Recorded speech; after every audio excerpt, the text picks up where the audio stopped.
хадистерде келеді екен. Кешке ыдыстардың аузын жауып жүріңіздер, есікті жауыңыздар деген сияқты хадистер келеді екен. Осы хадистердің сыры неде? Осы үйді бәле-жаладан бірдеңеден қорғауға қатысы бар ма жалпы? Не үшін істеледі осы? Мына түн мен күн деген Алла Тағаланың жаратқан жаратылысы. Алла Тағаланың күндізді мен құлдарыма тіршілік жасау үшін, түнді жаңағы демалыс үшін жасадым дейді Алла Құранда. Сол аралықта түн болған кезде күн бата салысымен, мына күн батып бара жатқан кезде намаз оқудың өзінен тыйым салған. Неге десеңіз, сол жерде ібліс күннің астында тұрады, екі мүйізінің арасынан күн батады дейді.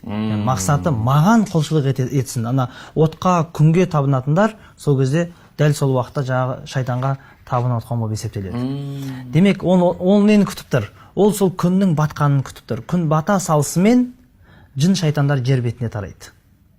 Сондықтан пайғамбарымыз саллаллаху алейхи вассалам хадисінде айтады, түн басталған кезде дейді, дереу бала шағаларыңызды үйлеріңізге кіргізіңіздер, және есіктеріңізді бисмилля деп жабыңыздар дейді. Расында шайтандар жер бетінде тарады сол кезде дейді. Кешке таралады. Иә, тарайды. Және де ыдыстарыңыздың бетін бисмилля деп жабыңыздар. Если жабатын бір нәрсе болса, болмағанда бір зат қойып қойыңыздар дейді бетіне. Бисмилля деп қойып қойыңыздар дейді. Соған шайтан жоламайды ол нәрсеге.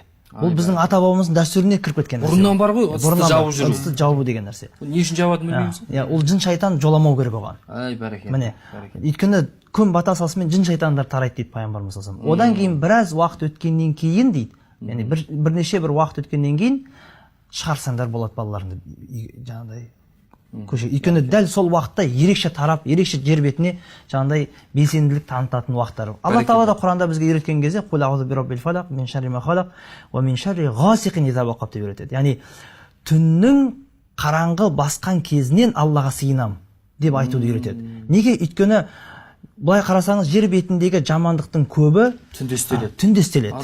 Адам өлтіру, қылмыс жасау, ұрлық деген сияқты. Және де түнде көбінесе ең зиянды жәндіктер, адамға көбінесе зиянды жаңағыдай жан жануарлар әсіресе түнде өз істерін бастайды.